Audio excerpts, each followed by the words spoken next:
All right, so welcome, Matt, Kristin, and Colleen, who are going to be our panelists for today. We're going to be spending about 40 minutes now with them talking about lived experience and their conversations and discussions.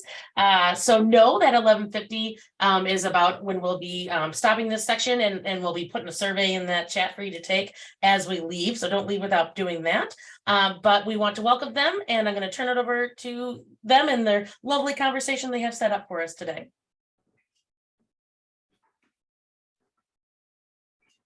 Well, I guess we'll kick things off by coming off of mute.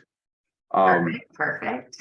Colleen and Kristin, do you mind if I kind of just set us up to introduce ourselves briefly? Sure. Sounds good. You know, I'll be quiet and one of you can grab onto the first theme we talked about when we kind of got together and prep for this. I'm Matt Welch. I'm currently an institution treatment director, which is a great term to be saddled with. At Central Wisconsin Center, I work with the intensive treatment program at CWC, as well as the psychology department. I'm a behavior analyst by training, school psych background. I like to mention to folks that I'm pre-autism intervention boom, so to speak, in applied behavior analysis. So my initial work was not specific to working with folks diagnosed with autism spectrum disorders or folks who were, at that time, we weren't talking about being neurodivergent, but I was interested in behavior analysis because I was trying to find concrete, non-judgmental, practical ways to help people find fulfillment. And that's where I went, so to speak. And currently, I'm an administrator and I have an office in a basement. All right. Kristin and Colleen, I'll be quiet now. You can introduce yourselves. You want to go first, Colleen? Sure. All right. Okay. My name is Colleen McCluskey, and I am a person on the autistic spectrum. I was diagnosed with Asperger's syndrome, which is now just normal autism because of the DSM-5. When I was in I was tested in first grade, diagnosed in second, around like age 6. So I've known about it for a long time. I'm really active in the self-advocacy community, specifically with the Autism Society of Greater Wisconsin, ASGW. Oh, thank you. And so I do a lot of presentations on what it's like to be on the spectrum, what it's like to work on the spectrum, stuff like that. I work at Nicolay College, which is a part of the Wisconsin Technical College system. I mostly teach English and computer classes, and I work as a writing tutor as well. So that's a thing. I think that's about everything about me. Okay. Hi, I'm Kristin Helmers. I am a special education teacher at Central Wisconsin Center. I also have an office in the basement down the hall from Matt. So it's, you know, a really lovely basement tunnel we get to live in.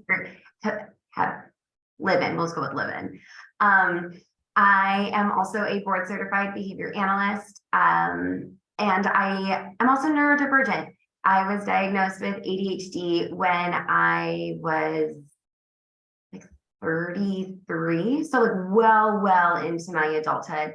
I also have the really unique experience of being the clinician that writes your treatment plans, the parent who has to implement the treatment plan that somebody else has written at home, a client of therapeutic services, and I also get to write your IEPs. So I have, I don't know, it's a cool spot to be in, to be able to see the big picture from a variety of different perspectives that not everybody gets to see. I think that's about, oh, did we lose Colleen? Oh, no, I'm still here. I think I clicked something wrong. Just a moment. Okay. Hello. Hi. Wait, no, I replaced the spotlight. Oh dear. I kind of like that better. You guys stay in the spotlight. Oh, no. This is okay though, Colleen, because I completely Okay. lost my train of thought and this has rescued me. So thank you.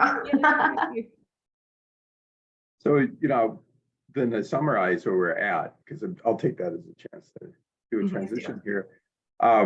As panelists, and we're coming from a certain amount of common experience. We've all been involved in helping other folks, both folks who are, I guess you could say, quote unquote, neurotypical versus folks who maybe identify as neurodivergent, both in informal ways and then to some extent in formal ways, even through tutoring, right? And then we all have in one way or another received help similarly. And that's a good thing because we're here to talk about our experience. And I think having at least some experience in this very holistic way that Kristin's talking about is necessary for this. When we got together to talk about this topic, to get coordinated this panel, I'm going to kind of take us down through some of the topics that we had identified. And I think the one that's really always resonant and has been resonating through the morning so far is the idea that all behavior is communicative. And we got to talking about that, and then the associated idea that not all behavior is safe or productive. I'm wondering if, as a panel, we want to start by kind of acknowledging that and expanding on it a little bit in that kind of non-judgmental, supportive way that I know is where we want to come from. I love that plan. I think that sounds good. Good. Okay. Oh, sorry. Do you want to go? No, go ahead. Okay. I was going to say, speaking from the point of view as someone on the spectrum, I have them with me today. Good. When we talk about all behavior is communication, one of my things I used to do, and sometimes I still do it when I'm very stressed. When I was a kid, one of the ways that I self-calmed was biting my hands, and that was terrible, mostly because it's a self-injurious behavior. It feels good in the moment, and then you can leave bruises, you can leave teeth marks, stuff like that. And so during COVID, I picked up the habit again, not as bad as it was when I was a kid, but still pretty bad. And so my mom discovered this online store. I can't think of the name right now, but they sell what's called jewelry. And so now I have these, and it looks just like a normal necklace, but they are made of rubber. And as long as you clean them off, you can chew on them instead of on yourself. So please don't think I'm super weird and creepy, but that is a behavior that was genuinely injurious, and we found a really useful way to get past it. Again, it served its purpose in the moment, but there was a much better alternative. And I think that that kind of encapsulates how I feel about the difficult behavior stuff, because at the end of the day, all behavior is communication, but when we talk about it not necessarily being productive or helpful, it can range from, oh, well, this is kind of a waste of time, to, oh, geez, okay, someone's actually going to get hurt. So yes, it is valid communication, but perhaps we should try to replace it with something a little bit more not self-injurious or other injurious. Yeah. Colleen, that website is actually called eSpecialNeeds, and you can also excellent. I'm glad you found it. Yeah, I order stuff for I order the stuff for my kids all the time on my program because I work for the Children's Long-Term Support Waiver Program. Mm-hmm. And you can also find stuff like that on Amazon too, which usually Amazon's my go-to because eSpecialNeeds can take a little bit longer. So depending on the urgency of needing the items, you do have those two options. Awesome. Thank you. And I, kind of piggyback, or definitely piggybacking off of what you said, Colleen, I think about, when we look at behavior as a form of communication, we also need to ask ourselves, like, what is the unmet need that this individual is trying to let me know they're experiencing? And then with that, is the behavior they're engaging in really that bad? Or is it just the context that we're in, right? So, Matt, I'm going to steal your story here if you don't mind. We are currently working with a lovely young woman who really loves her condiments. And let's be honest, who in Wisconsin doesn't love ranch, right? Like, if you don't love ranch, it's like the leave button's over here somewhere. I'm joking, please don't go. But either which way, when we were out on an outing at a local restaurant, this individual was licking the inside of condiment containers sitting at the table at a public restaurant. Right there, it looks very, that is an atypical behavior. That sort of behavior makes her stand out. It makes her like it's not normal, right? And licking the condiments at the restaurant is just, it's unsanitary, it's unsafe, and it also looks weird. Now, I am not going to pretend like I am above putting my finger in the jar of Nutella at home to make sure I get every single last bit of Nutella out of that jar, because again, it's delicious. The difference though is that I'm engaging in that behavior in the privacy of my own home in my personal Nutella jar that I don't share with anybody else. So rather than teaching, or rather than looking at, oh, this person's eating out of condiment containers, that's disgusting, we need to stop that behavior. No, maybe we just teach her that's the thing you only do at home. And when you are at Culver's, we don't do that here, but it's okay to do over here. We see the same thing with sexualized behaviors like masturbation. Masturbation in and of itself is not a bad thing to do. It's not okay to masturbate in the classroom. It's absolutely okay to masturbate at home in your bedroom or a bathroom or another safe private space. So really looking at, the context in which behaviors are occurring as to whether or not they're really problematic. Also, sorry. When we talk about why something is problematic, the story that you gave about eating out of the condiments jars, the idea that it's unhygienic would absolutely be a game changer for me. For the longest time, I didn't understand why, as a person on the spectrum, especially when I was younger, I didn't understand, why is it okay to do this at home? Why is it not okay to do this in a public setting? Mm-hmm. Because I don't really care about other people. And for example, if I were the condiment person and someone gave me a logical explanation as to why that's important, I would understand, and I would feel more like, I would feel like it was justified that I didn't do that. A personal example would be, I never really used to pay that much attention to my facial expression. And one thing that always kind of freaked me out was, especially when I was interacting with other girls and women, they would do this thing. And when you walk past somebody in the hallway and they do this, I didn't know what that was, but I looked it up. It's called a closed mouth non-Duchenne smile. And it's meant to function as a way to say, hello, I see you and acknowledge you. I'm not necessarily having a good day, but I'm here if you need me. It's a solidarity thing. Same with small talk. No meaningful information is being really exchanged, but it's a way of, forgive me for using this turn of phrase, but it's like social foreplay. It's like, oh yes, we're all on the same page. We're checking in with each other's moods. If something was really wrong, you would tell me. But if we're just talking about the weather, this is a way of making each other comfortable in the moment.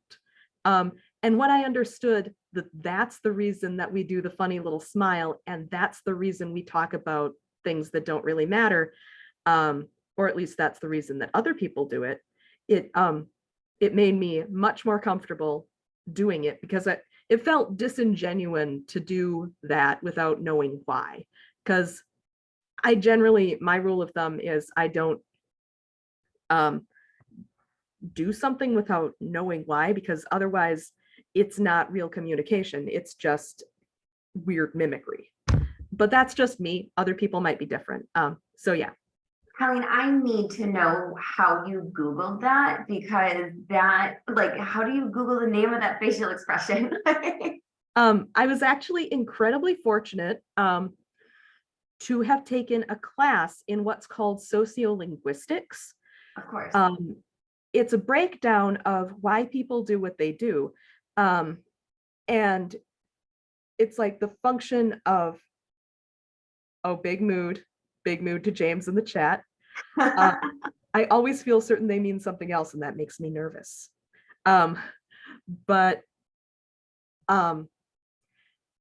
Basically, sociolinguistics is a whole field of study that goes into why do people talk about the weather? What is the function of a call and response? Like, oh, how are you? I'm fine, thanks. How are you? I'm good. Why don't we really say, oh my God, I feel so depressed, or, you know, I'm actually having a great day because insert super long story here. And I didn't know that was a thing. And when I learned about it, I felt like I had, like I was playing the game on hard mode for the longest time. And I had just found the like holy grail of game FAQs, walkthroughs, cheat codes, etc. And it was amazing. It legitimately did change the way that I interact with people in a good way. But there are books out there like the Hidden Curriculum series is really good. I can't remember the author off the top of my head, but I'm sure somebody in chat does. So if we could get a link, that'd be great. But there's also a really useful book called, and again, this was before Asperger's was no longer a diagnosis. It's called The Asper Kids Guide to, I think, Secret Social Rules or something. And it goes into why people do what they do. And so there's a lot of books specifically aimed at people on the autistic spectrum to understand why allistic people, neurotypical people act the way they act, because we're not wired to understand, to have a understanding of that automatically. We can learn, but it's not like built into the program from day one. I love that you just said that, like about how we aren't, gosh, and I just forgot how you said it. It was so beautiful. Because it's something my therapist and I talk about a lot, is how I struggle to navigate a world that wasn't created for me. And I see like the rules that, you know, neurotypical people experience and just know that I don't know, really impacts my ability to be as effective as I'd like to be in my communities. And I think that there's so much pressure on neurodiverse folks to you know, like the whole square peg or square hole round peg thing, right? Or the opposite. Square hole. A hole in a peg, whatever. But either which way, I think there's just so much pressure for us to know those rules and expectations right off the bat. And when we stumble, it's hard. And then we get, you know, we're so hard on ourselves about it to begin with. So I appreciate you, you know, saying that out loud and giving us both a platform to remind folks that the world wasn't created for us and we are doing the best we can with what we got. And in all honesty, one of the things I really value about this discussion is when we step back at it, everyone participating in the discussions and raising the awareness here is gonna benefit, regardless of what context they're coming from, if they are identifying as neurotypical, not neurotypical, if they are adult or child. One of the things I value about the work I do and the folks I work with is the deconstruction that goes on, right? One of the things I value about quote unquote challenging behavior, and this is just me, maybe because the world doesn't really make sense to me most of the time.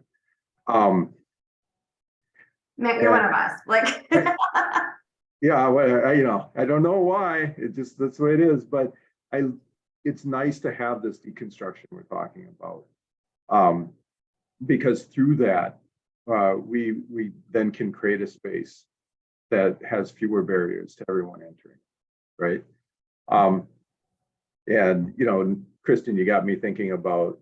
I'm often the person who does the kitchen cleanup at supper at our place, and if I find caramelized onions in the frying pan at the end of supper, you can bet I'll probably be looking them off the spatula and then be looking out the front window to see if I have the blind down, because I don't know if our neighbors across the street with a really immaculate lawn have now seen me licking cold fried onions off a spatula, right? Thank God we're not recording this. But again, kind of, it's important for us to, I think, I want to summarize and move us forward. Now that's the thing I'm doing. It's important to recognize the universality of a lot of the behaviors, so to speak, that we're talking about in a very broad sense. It's important, I think, to recognize that those behaviors are, I would say, communicative is my spin on it, because I like to take away the idea that just because behavior is communication, it doesn't mean that the person is intending. One of the things that came up in our breakout group was, not to personalize what somebody is doing if you want to support them. And I found one of the barriers to being able to not personalize it is when you start describing intention, right? Because if you're already upset and you start thinking about why somebody's doing something, you're probably going to think it's because they're a jerk. And then these two issues we're talking about, and somebody asked about this, I promise I'd come back to it. We're talking about what are sometimes called among the clinicians behavior function and understanding function and ways to not just understand behavior, but find like the true jewelry, right? Finding those things that you can do instead to help you get to that place you need to go. And then social validity, right? If I start licking spatulas at the back of Culver's, they're gonna charge me a trespassing. Or my brother, the health inspector, is gonna give them a citation. Whereas if I do it at home with the front blind closed, we're A-okay. And some of that is social validity stuff, which is tricky because of the social validity is loaded, right? So the question I promised I would come back to, and we might be able to build off of that. And also, we have about 20 minutes remaining. If I understand the time correctly, Tim, you can always jump in and tell me if I'm wrong. We probably want to open up for some questions too. I know we got a lot more we'd love to talk about, but I could talk about this forever. So if anybody else wants to hang out. That's always a risk for me. I could talk forever. Well, on Friday, when Colleen and I were chatting, I was like, okay, it's late. We have to go. Yeah. So the question that came up is, what is the replacement behavior that could replace disrobing? And Joy asked that question. And then Tracy, hope I'm not too informal, folks, said that depends on function. And Definitely. that's a great starting place. And it's something that's implied through all the discussion so far, which is we don't have that book yet where you go down the index, you're like, okay, behavior A, go to page 4,956, and it's replacement behavior X, right? And okay, now we're good. It doesn't, we don't have the index, so what do we go by? In part, we go by function, right? Function, repertoire, social validity, what the system around the person can support, because to me, at least, behavior is a representation of the relationship between the person and their physical and social environment, the context, the system, the family system, the school system, whatever, right? So that's my bit on the replacement behavior for disrobing. That depends on function. I'm going to be quiet. And if you guys want to say anything more on that or go branch off for that, this is your chance. Yeah, so, well, in our conversation, Colleen, if you don't mind, I'll just jump here. Please. So we had been talking about like kids or folks that engage in like inappropriate physical touch with people out in the community. So if we've got littles that might run up to strangers and give them big bear hugs, or I've worked with young boys or young men that would do very similar behavior. So they'd see a caregiver or somebody they liked, they'd run up and get this huge big bear hug with like all of their body weight. And if we don't do a true functional assessment to try to figure out the root cause or why the child's engaging in this behavior, our first guess is probably they just don't know how to greet people better, right? Like we've got to teach them a more appropriate way to engage in greetings. This guy, he's 14, he's 5 foot something, he's starting to look like a man. He can't just run up and tackle these people. If we only teach this person, and I'm guilty as charged, having done this for a really long time, oh, well, we'll just teach more appropriate greetings without really doing that functional assessment and figuring out what's going on. If I'm teaching Bobby to shake hands instead of giving hugs, I'm assuming it's a skill deficit in relation to how he seeks attention from other people. But what if Bobby is giving these big bear hugs to people because they feel good? What if it's the sensory seeking behavior where Bobby's just looking for more pressure? And if I'm just teaching Bobby to shake hands instead of giving hugs, I'm completely missing the mark.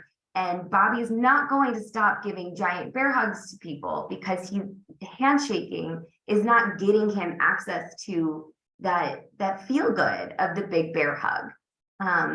So when we're looking at things like disrobing or thumb sucking, or somebody else had another behavior in the chat that I've missed, we really want to make sure we understand why we're engaging in that behavior. What need is that person experiencing? And how can we help fill that gap for them in a safer and more, like Matt was saying, socially valid way that still gets their needs met, but also helps them function in society in a way that doesn't make them stand out differently. So again, I am definitely a sensory seeker, right? However, I can't bear hug everybody at work. I have some colleagues that I love to give bear hugs to, and they give the greatest hugs ever, but not everybody's interested in that. And I've had to learn how to discriminate between who is going to be a good hug person and who's not. So that, I'm not offending other people in my environment. How do you get a really good behavior assessment to find out why? Oh, okay. Well, you could find a clinician in your area that has a specialty in behavior analysis, which is one option. You could also utilize a variety of assessments that are available online for almost nothing. So the functional assessment screening tool is an informal assessment that you can use. We also have the motivational behavior. Oh, Matt, what is it? The MAS, motivational. Yeah, the MAS. I think people don't really like the MAS, though, do they? The QABF is what I meant to say. That's what I was going to say. The question about behavior function. Thank you. Greg Hanley. Is Greg Hanley's web. Greg Hanley is. Yeah. We love Greg Hanley. Go check out his website. I am not paid to do this, but he's really one of he's my favorite behavior analyst. Like if he had a baseball card, I'd have one. He really has a beautiful person-centered approach to behavior analysis that absolutely works on ensuring that folks are happy, relaxed, and engaged and fully participating in their systems before you start treatment. Thank you for the link there. Yeah, I really would encourage you to look at some of those resources and go from there. Good luck to you. To build on where you're going, Kristin, Tim had asked, how do we find folks who can identify what is the function of the behavior, such as the disrobing question. And the answer to that is both simple and not at all simple, right? And I think folks are picking up on that, but I feel like I have to make it explicit. We know we must be going on at least 30 years now of doing formalized functional assessments of behavior as behavior analysts. And So the methods are pretty established to the point now that like the QABF, which takes about 5 minutes to complete and takes another 5 minutes to analyze, are pretty predictive of what a function of a behavior is going to be. However, knowing what those results really mean in terms of practically helping someone in a way that's both person-centered and valid and can be carried out requires like a pretty high level of sophistication. Because I found, I did about 3 years where I worked with folks just in homes. I drove all around southern Wisconsin. I was everywhere from Lancaster to Mequon to Beloit to Oxford. And the trick wasn't being able to hand out QABFs and score them. The trick was understanding people's personal circumstances, the family systems, the resources available to them, the repertoires that the parents, caregivers, the person that we were centering services around had that we could grow from, right? And I think that's still the big challenge here. The good news is I think the state has progressed markedly. I used to see, and I'm not trying to dump on schools, but 20 years ago, I saw a lot of pretty superficial and functional assessments of behavior in IEPs. That was after the IDEA reauthorization in '97 that required that, right? When I see those now, I don't see that as much. And what I mean is I see more identification of what we would call contextual variables. And this is an important concept I want to push out there, and I'll promise I'll shut up real soon. But contextual variables are those things that we find that are strongly related to whether or not somebody engages in any behavior. In this case, maybe challenging behavior, because that's why we're getting asked to look at things that can actually be changed, right? So frustration to me is not a contextual variable. It may be important, but I have a hard time finding people's frustration dial, so I can turn that up and down because I'm not a doctor. What we can look at is, okay, this is a student, for example, who has an apraxia. They have difficulties with social skills. There's a curricular mismatch.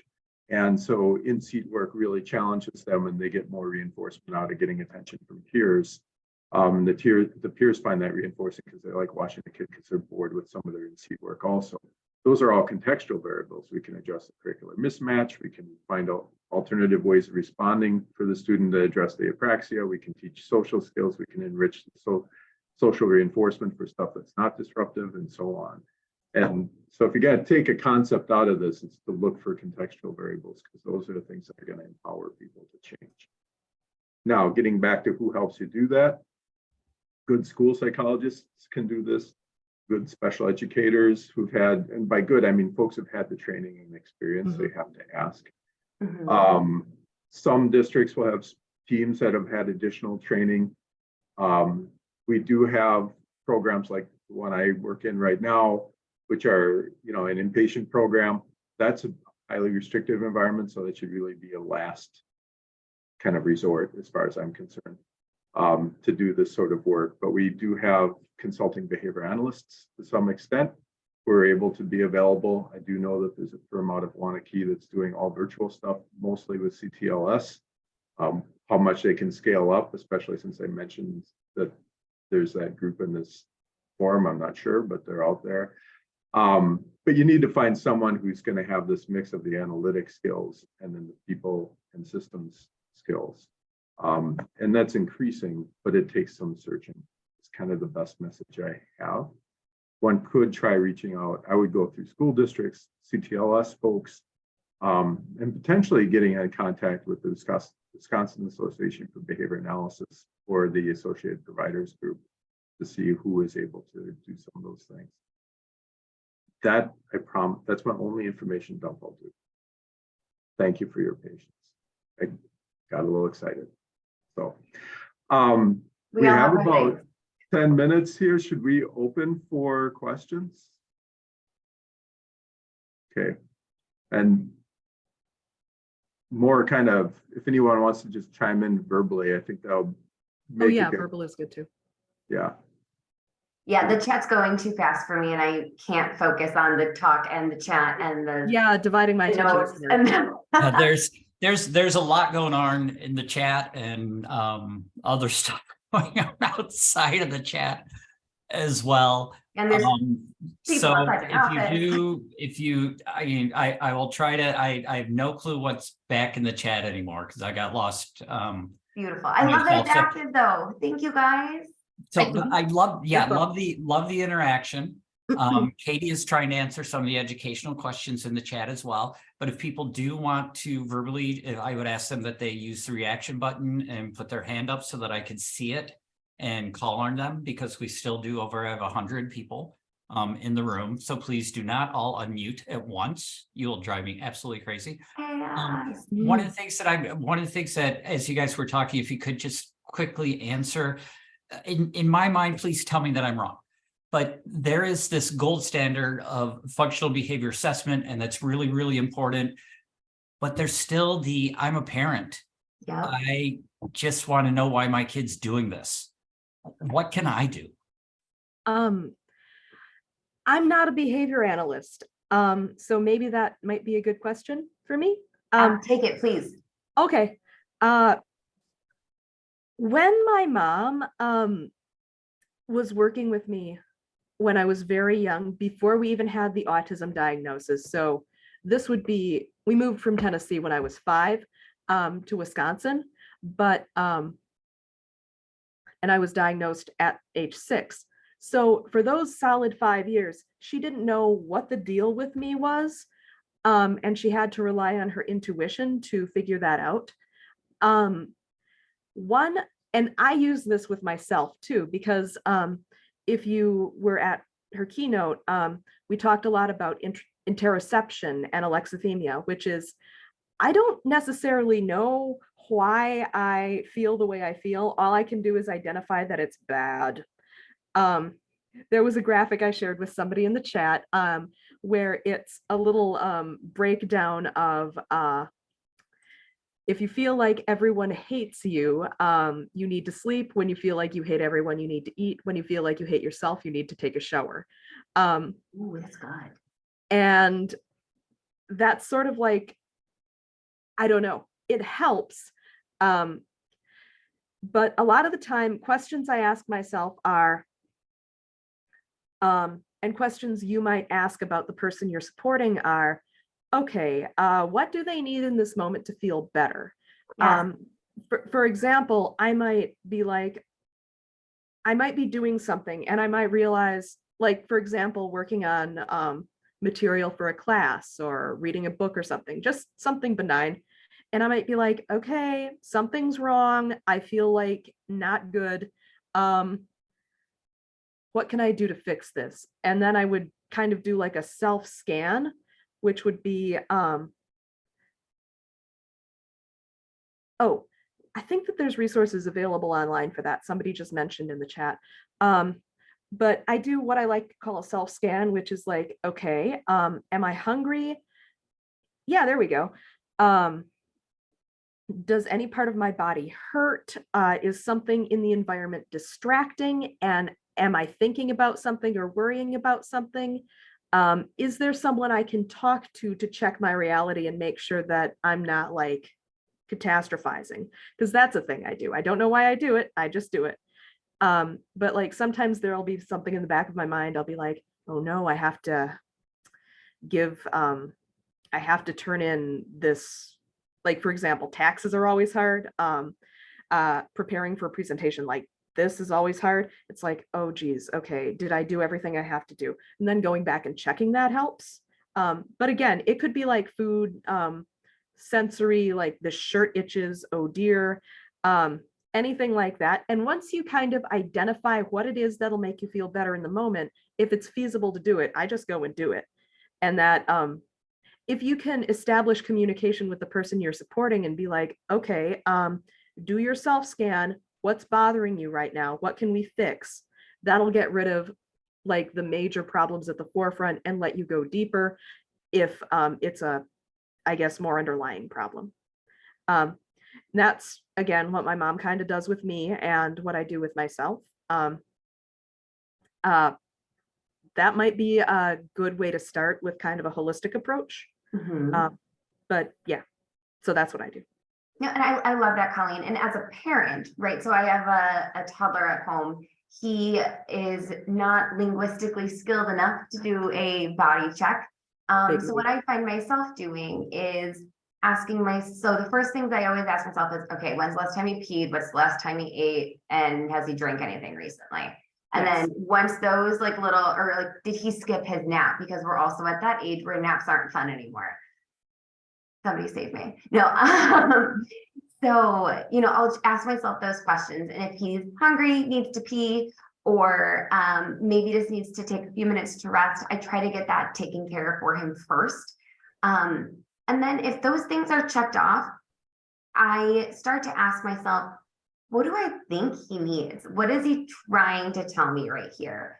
And then as as I resolved one tantrum over here, right? Like maybe on last week, Monday, as I see more tantrums, I'm starting to think to myself, what keeps happening around these tantrums that is so irritating to him? Mhm. And so I'm going to start noticing, like, it always happens when I pick him up from daycare late. And it's, without fail, now that my kid has more language, sometimes he'll say, like, Mom, don't leave me. And I'm like, whoever taught you that I was going to leave you? What?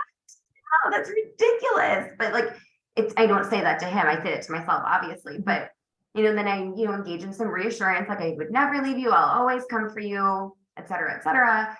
And I now have a better understanding of why these tantrums might be happening at this time of day or in these situations. So then I can proactively work on maybe reading some stories about when mom's away, I still love you and I'm still connected to you. Or, anything like that, that really kind of gets his interest. If it's in a book, he's all about it. Whereas if I were to tell him, he doesn't really care. But when you read it and Paw Patrol's involved, everything is better. So I would also say there's a little bit of trust your mom gut or your parent gut. If you don't have gendered parent names, like trust your parent gut. I think that there's when things are hard at home and you feel overwhelmed, you stop trusting yourself. And there is definitely validity to your parent intuition. And sometimes the patterns you think you're seeing are really there and you're not making it up. So I'd really encourage you to start writing stuff down. If you're finding that, gosh, Bobby is always taking his clothes off after, I can't figure out what it is. Let's start writing some stuff down to see if you can notice any patterns and anything that happens pretty consistently or fairly consistently beforehand. Or am I responding in a way that is consistently encouraging that behavior accidentally, of course, right? Because we're doing the best we can with the tools that we have. So yeah, I think, there's bottom line, trust your mom gut, your dad gut. There's some good stuff there too. Yeah. Another thing, people always love to say, oh, correlation doesn't equal causation. Correlation and causation are not the same thing, but there's the worst thing you can be is wrong. And that's not a bad thing to be. Even if you don't make the very perfect choice to start out with, that's fine. Because it's like, okay, that didn't work. Now we know something that doesn't work. We're one step closer to finding something that will work. It's sort of like, well, I can apply for this job. The worst thing they'll say is no. And now I know something that I can't do. And there's a ton of other listings. So let's do that then. I feel like sometimes there's pressure to be like, oh, the perfect parent every time, but, or the perfect caregiver or the perfect guardian, however you're related. But just because it's not necessarily the way doesn't mean that it's not a way. And as long as it works and no one's getting hurt, do what works. Yep. I love that. Okay, I want to respect the fact that I think we're at time. Oh, I think we are. Which kind of sucks because like I said, I could talk about this forever. I have so many other fun little, not fun, but interesting anecdotes, and I don't know, Colleen and I talked about this for quite some time the other day too, which is Yeah. always exciting. Good conversation. Well, there's a really, I've been quiet in part because I had my little dissertation I inflicted on everyone. Sorry about that. But the chat is just exceptional. And there's just a ton of great stuff in there. Excellent questions. I'll be upfront. A lot of the questions we're talking about today are questions that we can't answer thoroughly, but they do seem to elicit a lot of knowledge from people and resources, and the level of empathy being displayed and the supportive stance of the entire group is remarkable. I feel pretty privileged to be able to participate in that. So that's me also closing us out, if you guys don't mind, and we'll turn it back over to who's our head facilitator. Is it Katie?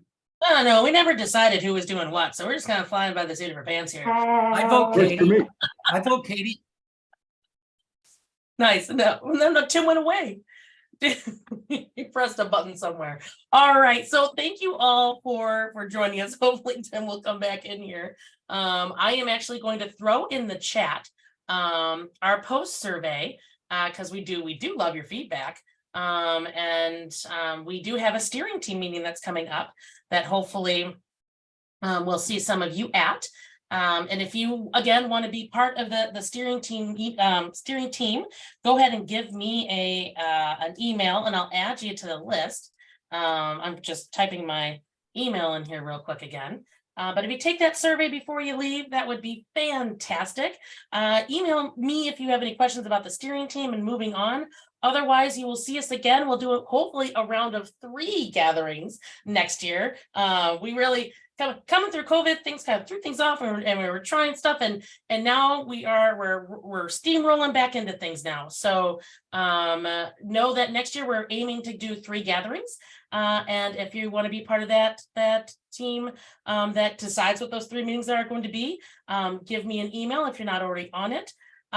Resources will be sent out to you again, probably also with the survey link, including a hopefully cleaned up chat. So there's tons and tons of resources that's on Tim's to-do list. So he's like, I don't know, maybe. Yeah, well, we'll see how cleaned up I can get it. We'll see.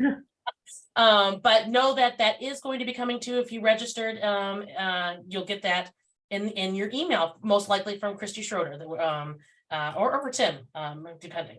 So thank you so much for coming. If you have any questions or concerns, throw them in the chat and we'll stick around to be able to answer any of those if you do. Absolutely. And just remember that when you registered, I believe you were given the option of being added to the Connections email list. If you said no at the point of your registration and you've since changed your mind because you have found out that we are just a simple, fun, simple group of people, please let me know, because we will send out to everybody who's registered. We will send out the PowerPoint. We'll send out the links in the chat. We'll try to clean up the discussion as best we can. But then any further communication will be to those people on the Connections email list. So if you said, please don't add me, you will get 1 email from us and then we'll leave you alone. So that is all well and good. But we invite you to come back. One of the meetings that Katie is talking about in the next year is we are planning on holding something in the fall. So we're not quite done with this year. I know sometimes we think school year.